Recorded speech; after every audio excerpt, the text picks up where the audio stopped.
Brahman.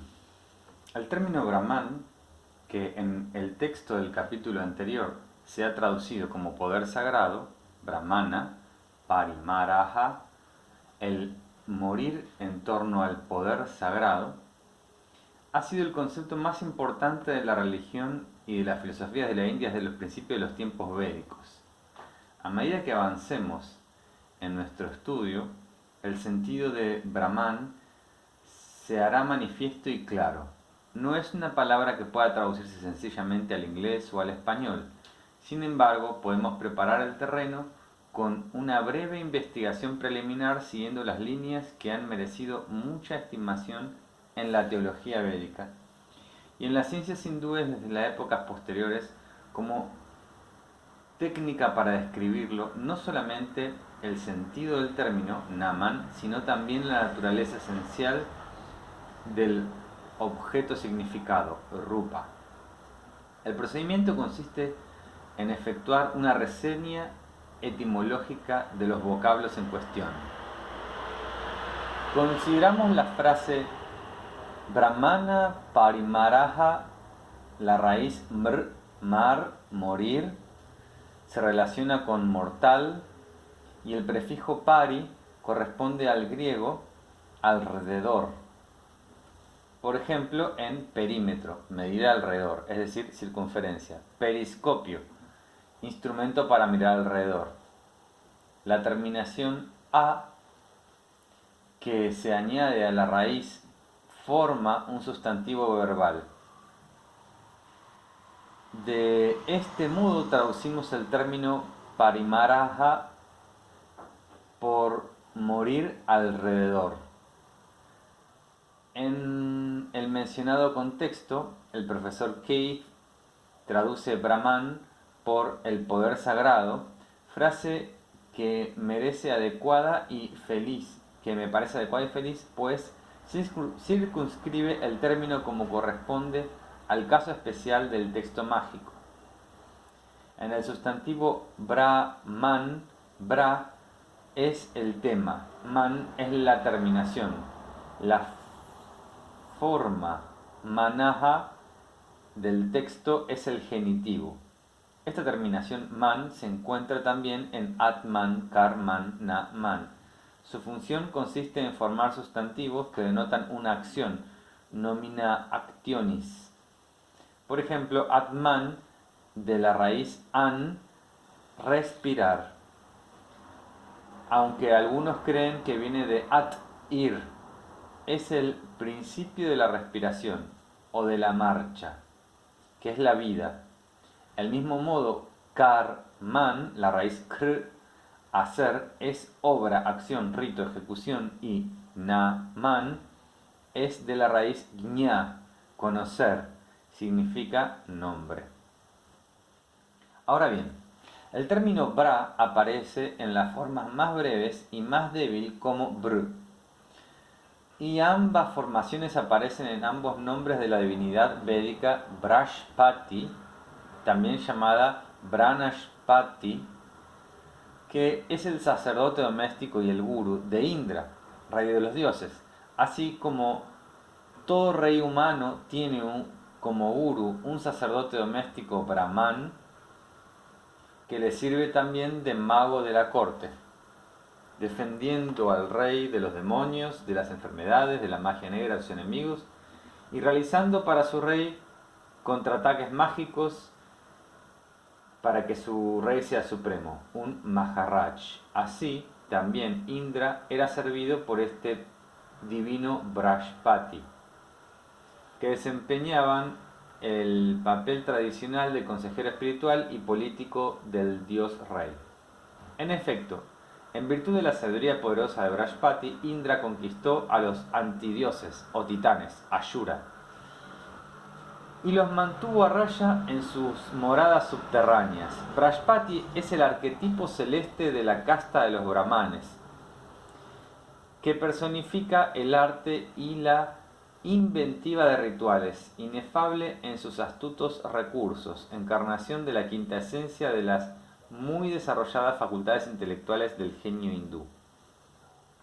Se lo considera como el primero de los antepasados sacerdotes divinos de una de las dos familias más antiguas de sacerdotes védicos, los Angira, cuyos descendientes en íntima amistad con los poderes celestes de las oscuras épocas de los comienzos de los tiempos, contemplaron a los dioses en éxtasis y expresaron estas visiones en las poderosas estrofas del Rig Veda. Por esta razón, el poder y la sabiduría de las estrofas pueden conjurar a los dioses a ritos de sacrificio, ganándose su buena voluntad y logrando su auxilio para que el hombre pueda alcanzar sus fines, o, mejor dicho, para que la familia que es dueña del himno védico pueda alcanzarlos. La terminación sánscrita pati de la palabra Brahspati significa señor. Compárese con el griego marido, esposo, cuyo femenino significa señora, reina. Literalmente, pues, Brahspati, el potente, el que tiene poder para gobernar, a Br o Bra. ¿Y qué es Bra? Como veremos, es algo distinto de intelecto. Br se presenta como un verbo del cual solo subsiste el participio presente, que se emplea como adjetivo. La palabra corriente brant significa grande. Además, hay una forma derivada con una nasal insertada, brun, que aparece en el verbo brun ayati, hacer br, convertir en br, es decir, hacer o convertirse en grande, porque br significa crecer y aumentar, y cuando se refiere a sonidos, rugir. Vrita, que como acabamos de ver significa hecho grande, al referirse a los sonidos denota el bramido de un elefante. El potente trompetazo, que cuando expresa cólera o triunfo es el mayor de los ruidos de los animales. La misma palabra br es muy sonora. Brhatyati en la medicina clásica hindú significa el arte de aumentar la fuerza vital en las personas débiles, el arte de engrosar. El médico engruesa brhatyati a los que están flacos. Igualmente, las divinidades se tornan vrinta, gordas, hinchadas, henchidas, por obra de los himnos y de las alabanzas. Y los hombres, a su vez, por las bienaventuranzas. La plegaria que se dice por el que se dispone a salir de viaje expresa Arishtam Braja Prantanam Madanundanya Brahmita. Anda tu camino, y que esté libre de obstáculos y males. Estás creciendo, Brahmita, por mi fuerza anímica que te acompaña en forma de mi visión interior. A lo cual se replica diciendo, Tejo Arda Brahmita, estos enemigos los mataré, pues he sido henchido, he sido engordado y crecido por la mitad de tu ardiente fuerza vital. Vrayati significa aumentar, reforzar, fortificar, intensificar. Y el sustantivo védico Varhana, de la misma raíz, significa poder o fuerza. Varhana. Así surge que, en el vocabulario védico, Brahman corresponde exactamente a lo que el hinduismo de los siglos posteriores llama Shakti, fuerza o poder de la potencia. Una persona Sakta, poder para hacer algo. Indra, rey de los dioses, es Shakra, el poderoso. Así se lo llama en el budismo, a Indra. El dotado de fuerza. Y su reina, Indrani, le corresponde el nombre de Sachi, la poderosa. El profesor Keith procedió, pues, con mucha exactitud al referirse, al elegir la frase poder sagrado para verter Brahman en traducción del viejo encantamiento védico. El poder, fin e instrumento supremo de la magia, era en efecto el gran elemento determinante de todo el arte sacerdotal védico. Como hemos visto, quien conoce y puede servirse del supremo poder del universo es el mismo Todopoderoso. El poder se halla en todas partes y asume muchas formas y manifestaciones. Reside en el hombre, no en las estratificaciones más extensas de la naturaleza, sino en su núcleo mismo, en el santuario más íntimo de su vida. Desde allí mana, aumenta su caudal y se derrama en el cuerpo y en el cerebro humanos. Y se puede lograr que carezca de modo que adquiera forma e irrumpa en la mente como visión. Se puede lograr que crezca y se convierta en visión. O en la lengua, cobrando la forma perdurable del poderoso encantamiento mágico. La estrofa cargada de potencia. En los himnos védicos la palabra Brahman significa sencillamente, en muchos casos, esta estrofa, este verso, esta línea. Por ejemplo, con esta estrofa, Anena Brahmana, te libero de la enfermedad. El Brahman es el encantamiento o la sagrada fórmula mágica.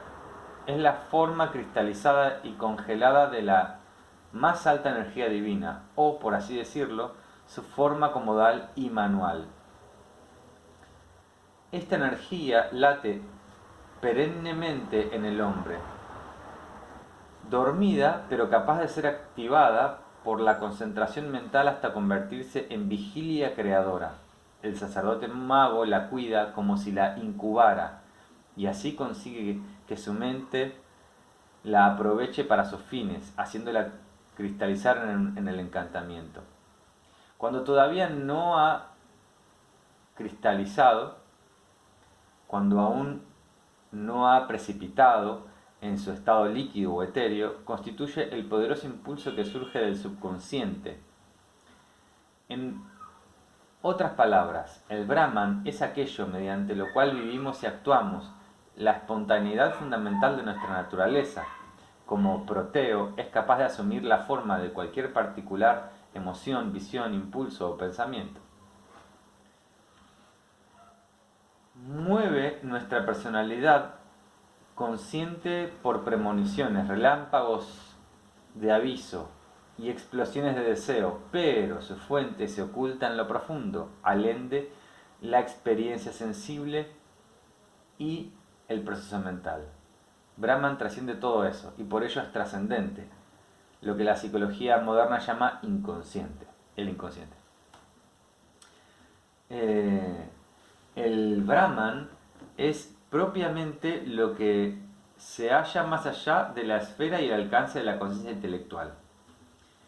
En la gran zona oscura e insondable de las alturas y profundidades sin número, el Brahman, poder supremo en la altura y la profundidad, último y trascendente, que habita los planos visibles y tangibles de nuestra naturaleza, trasciende tanto el llamado cuerpo burdo, Sthula Sarira, como el mundo exterior de las formas y experiencias, las nociones, ideas, pensamientos y emociones, visiones, fantasías, etc., del cuerpo sutil. Sukshma Sarira, como poder que transforma y anima todas las cosas del microcosmos y del mundo exterior, es el huésped divino del cuerpo mortal y se identifica con el yo, Atman, que es el aspecto superior de lo que en Occidente llamamos indiscriminadamente alma. En efecto, en el concepto occidental de alma hemos mezclado, por una parte, elementos que pertenecen a la esfera mutable de la psique, pensamiento, emociones y elementos similares de la conciencia del yo, y por otra, lo que está más allá, detrás y por encima de ellos, el indestructible fundamento de nuestra existencia, sinónimo del yo con mayúscula, no el ego limitado. Muy distante de las tribulaciones y de la historia de la personalidad, esta invisible fuente de vida no debe confundirse con la materia, los nervios y los órganos tangibles, que son receptáculos, vehículos del proceso vital manifiesto y constituyen el cuerpo burdo. Tampoco hay que confundirlos con ninguna de las diferentes facultades muy especializadas, ni con los estados anímicos propios del razonamiento, de los sentimientos, las emociones o la percepción que constituyen el cuerpo sutil. El verdadero yo, Atman, Brahman, queda envuelto por todas las estratificaciones espirituales y materiales de su cobertura perecedera, con lo cual no hay que confundirlo. El Brahman, el poder cósmico en el sentido supremo de la palabra, es la esencia de todo lo que somos y sabemos. Todas las cosas han surgido maravillosamente de la omnipotencia que todo lo trasciende. Todas las cosas lo ponen de manifiesto, pero solo la santa sabiduría del competente sabio mago merece su nombre, porque este sabio es el único ser del universo dedicado a hacer consciente dentro de él y conscientemente manifiesto en la acción, lo que en todo lo demás se halla profundamente oculto. Brahmanaspati, es el poderoso conocedor y plasmador de toda clase de signos y de instrumentos de sabiduría sagrada, sortilegios, himnos, ritos, así como interpretaciones y elucidaciones exegéticas. En él fluyen libre y abundantemente y con incesante fuerza las burbujantes aguas de la fuerza oculta, el divino poder que mora en el interior de todos nosotros. Hacer brotar esas aguas y vivir de ellas, nutridas por el inagotable fuerza, constituyen el alfa y el omega del papel del sacerdote, que pueden mantenerse en él gracias a la técnica del yoga que siempre ha acompañado, guiado y constituido una de las grandes disciplinas de la filosofía india. Todo ser mora a las orillas del infinito océano de la fuerza vital. Todos la llevamos en nuestro interior como fuerza suprema y plenitud de sabiduría. No es posible burlarla ni abolirla, pero se oculta muy hondo.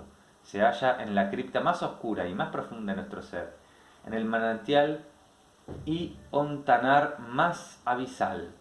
¿Qué pasaría si lo redescubriéramos y lo bebiéramos de él sin cesar? Tal es la idea dominante de la filosofía india, y como todos los ejercicios espirituales indios, serán seriamente dedicados a este fin práctico, no a la mera contemplación o discusión caprichosa de elevadas y profundas ideas.